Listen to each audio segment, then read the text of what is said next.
young. If you take a careful look at what the historians say, they say Allah took this man away after his seed was planted into the mother of Muhammad sallallahu alaihi wasallam. His job in this dunya was over. His job in the world was over.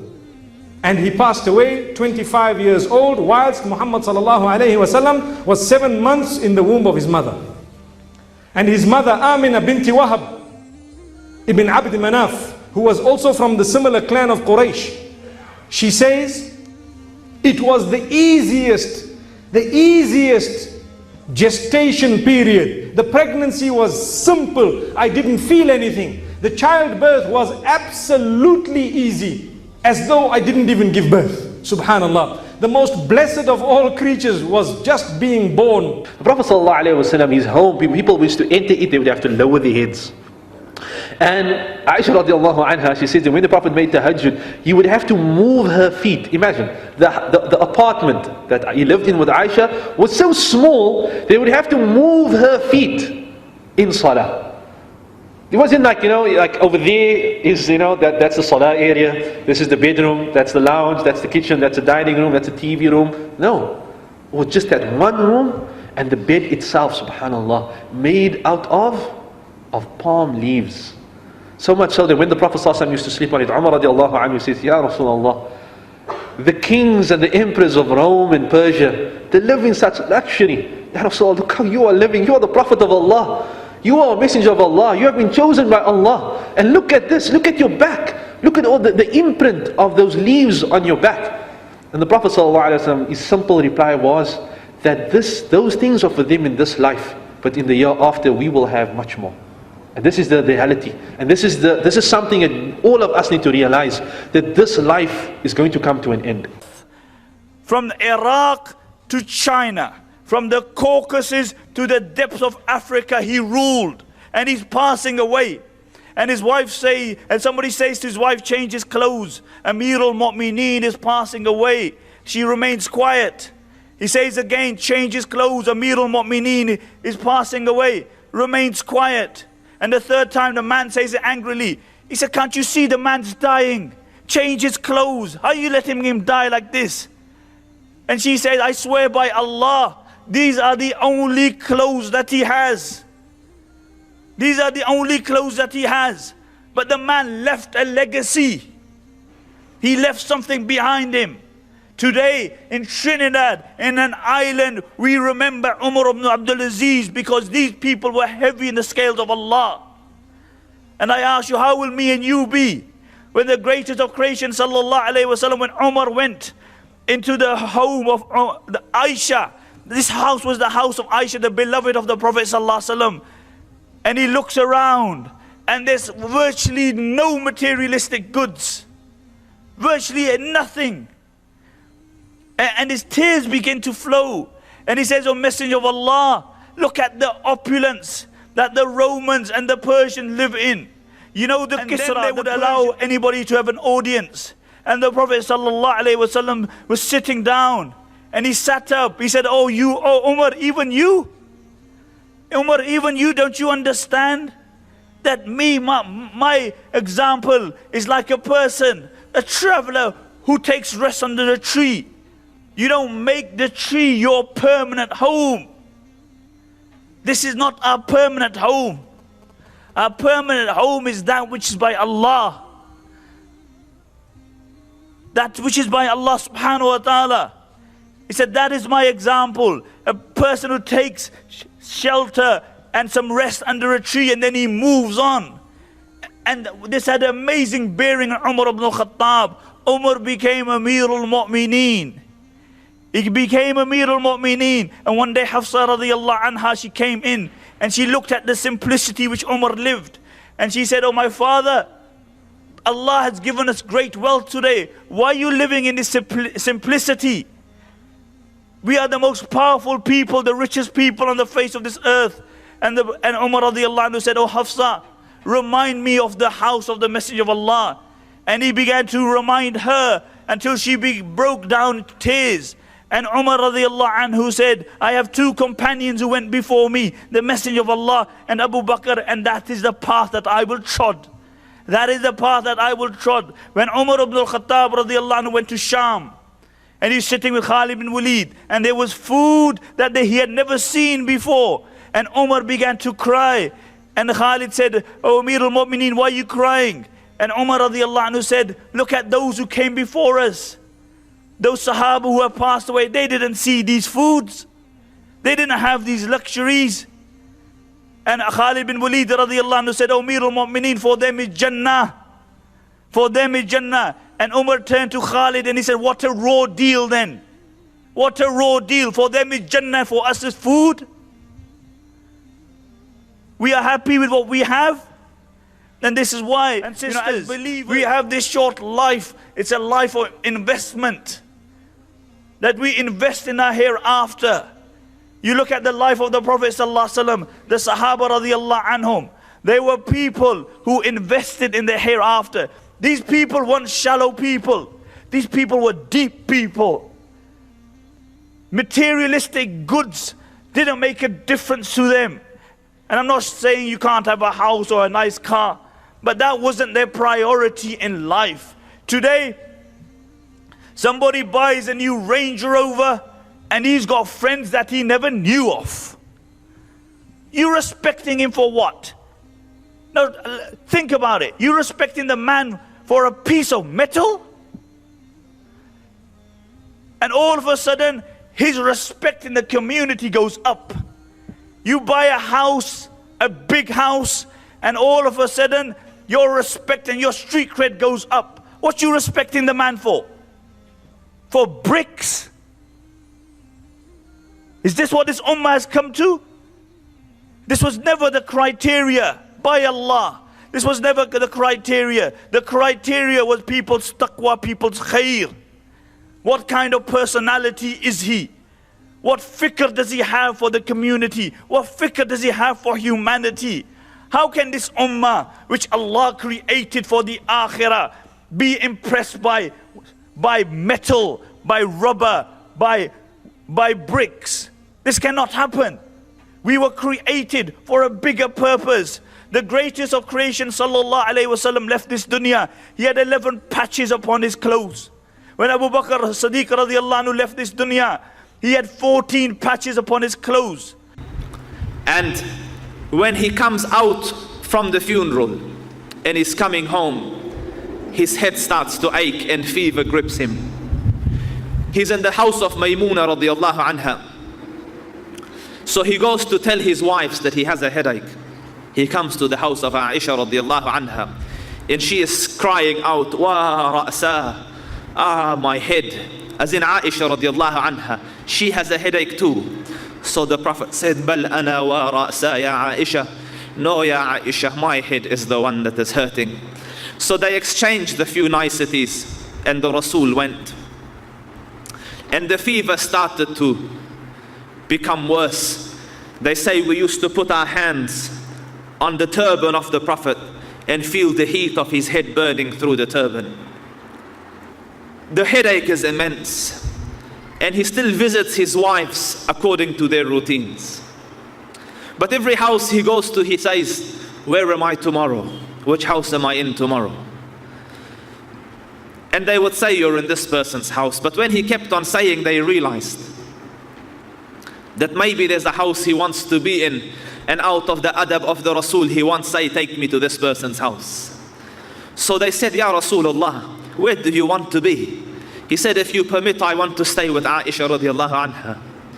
So they said, "Go, we give permission, Ya Rasul." Ali ibn Abi Talib came under his arms, and they carried him to the house of Aisha radiallahu anha. And his blessed feet were dragging on the floor as he entered the house of Aisha. And she, seeing him, came around him and would read the maw'idhat and blow on the hands of the Prophet, and with his own hands rub the body. Her philosophy was, he doesn't have the energy to read it, so I will read it. But the barakah is in the hands of the Rasul, so I will rub his own hands on his body instead. His headache is acute. So he said, "Pour water on me." They poured water on him. He dressed. He got up, sallallahu alayhi wasallam, and fell down and fainted. So the family are around him. and the ummah is waiting in the mosque. So after a while he gained consciousness and he said, have they prayed? So they said, no, Ya Rasul. How will they pray and the Imam of the Prophets is here? So he said, pour water on me. So they poured water on him to subside the fever. He got up again and fainted again. This time he woke up and he said, Muru Abu Bakr falyusalli bin nas. Order Abu Bakr to lead the people in salah. And from this time onwards, he is not able to pray in the masjid anymore or lead the salah. And then suddenly his health took a turn to the worst. And the headache increased. And he is there in the house of Aisha radiallahu anha. Aisha, his daughter comes in. So he greeted her and kissed her. And she sat. So he beckoned her. So she came near. And he whispered in her ear. So she held her face and started to cry. And seeing her condition, he called her again. So she came closer. He whispered again. She started to smile and laugh. So Aisha asked her later on, what did the Prophet say? She said, the first time he said, every year Jibreel used to come to me once. This year he has come twice. It seems like my ajal is near. And you will be the first of my family to join me. So she cried. And then he called her again. And he said, aren't you satisfied, Ya Fatima, that you are Sayyidatun Nisa'i Ahlil Jannah? Won't you be pleased? Ama tardini an takuni Sayyidatun Nisa'i Ahlil Jannah. So she said, I smiled. Won't you be pleased if you are the queen of the righteous in Jannah? So then, the Prophet sallallahu alaihi wasallam, his head is lying on the chest of our mother. She says, Bayna sahri wa nahri, on my chest. And there's a pot of water. And he puts his hand in the pot. And he rubs it on his face. And he says, La ilaha illallah, inna lil mawti sakarat. And then he puts his hand again and he rubs it. La ilaha illallah, inna lil mawti sakarat. There's no God but Allah. Verily death has its pangs. And the door knocked. And the brother of Aisha radiallahu anha enters. And he has a siwak. So the Prophet looked at the siwak. And Aisha radiallahu anha noticed. So she said, do you want it, Ya Rasul? So he nodded, as though thinking, I will be meeting the Dhul Arsh al-Majid and fa'alul lima yurid. Let me siwak my teeth. So she summoned for the siwak and softened it with her own teeth and with her own saliva, and then started to siwak his teeth. And he touches the water and puts it on his forehead. So then the fever increased, she panicked. And she reads the maw'idat to rub it on him. But he says, no, Ya Aisha, but salillahumma rafiq al-a'la. And she says he lifted his hand and his hand dropped. So she said, I said to myself, the Rasul had told me that the prophets are given a choice before death, either to live for eternity or the meeting of their Lord. And the Prophet has chosen the meeting of his Lord. And as his hands dropped, the room became filled with fragrance. As the angels, when they take a righteous soul, they wrap it in the finest of perfumes. And Salama says, when he died, crying, sadness filled the room. And she comes near him, putting her hand on his blessed chest. And he's sweating because of the fever. So she said, a perfume covered my hand. And Jum'ah came and Jum'ah went, Friday came and Friday went. I used to wash and eat in wudu, and the scent would not go away from my hand. So as the hand of the Rasul fell, they realized that the Prophet has passed away. Aisha radiallahu anha, crying, sent, go call my father. His friend has passed away. Hafsa radiallahu anha, go call my father. The Prophet has passed away. The first person to enter the room of Aisha after the death of the Rasul was Umar ibn al-Khattab when he heard the news. But Umar is in total denial. He knocked, asked permission. Aisha covered herself. The other wives covered themselves. In the time of ham and gham, na'am. Even in time of difficulty, they never forsook the deen.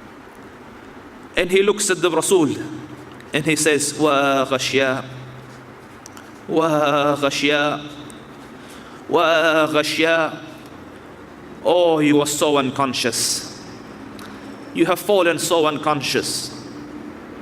You are so unconscious. And he walked out. So Mughira said, walking with him, Ya Umar, the Prophet hasn't fainted. Mahta Rasulullah. The Prophet has passed away. So he said, Kadhabt, you're lying. Innaka rajulun ta'ushuka fitna. You're a man that fitna has engulfed. The Prophet will not die. He has gone to his Lord as Musa went, and he will come down and cut off the hands and legs of those who say he lied. And as the news increased, he took out his sword. Whoever says that the Prophet has died, I will kill him. And Ali radiallahu anhu is overwhelmed. They take him this way, he walks this way. They take him that he can't speak. Abu Bakr radiallahu anhu reached the house, seeks permission. The wives of the Rasul cover. He enters and stands on top of the Rasul and leans over and kisses the blessed forehead. And then he said, what the son of Khattab says is nothing. Allah prescribed death upon you and you have tasted it, and you will not taste death twice. So he came out and found Umar screaming. And he said, Ala rislika ya Umar. Sit Umar, relax. And Umar is screaming, Ala rislika ya Umar. And Umar won't heed. So he walked up towards the minbar, and people gathered around him looking for clarity. Whoever worshipped Muhammad, understand that Muhammad has died and is no more. But whoever worshipped Allah, Allah Rabbul Izzah is eternal and doesn't die. And then he recited, وَمَا مُحَمَّدٍ إِلَّا رَسُولٌ قَدْ خَلَتْ مِنْ قَبْلِهِ الرُّسُلُ أَفَإِن مَاتَ أَوْ قُتِلَ انقَلَبْتُمْ عَلَىٰ أَعْقَابِكُمْ فَمَنْ يَنْقَلِبْ عَلَىٰ عَقِبَيْهِ فَلَنْ يَضُرَّ اللَّهَ شَيْئًا. Muhammad is not but a prophet. Before him messengers came. If he were to die or is killed, will you forsake the religion and turn on your heels? And Umar says, when I heard it, I fell. It is as though we have never heard this verse before. The salah came. The time for adhan came. Bilal radiallahu anhu stood up again to give the adhan. And when he reached Ashhadu anna Muhammadan Rasulullah, he started to sob. And he came in front of the house of the Rasul as he used to always. And he said, Salah ya Rasulullah. As-salah ya Rasulullah. And there's no Rasul to answer. And his commandment and his teachings are with us. His lessons are with us. And insha'Allah ta'ala, this is our dua from our Lord. We missed out on the company of the Rasul in this world. Ya Rabb, bless us with the company of the Rasul in the Akhirah.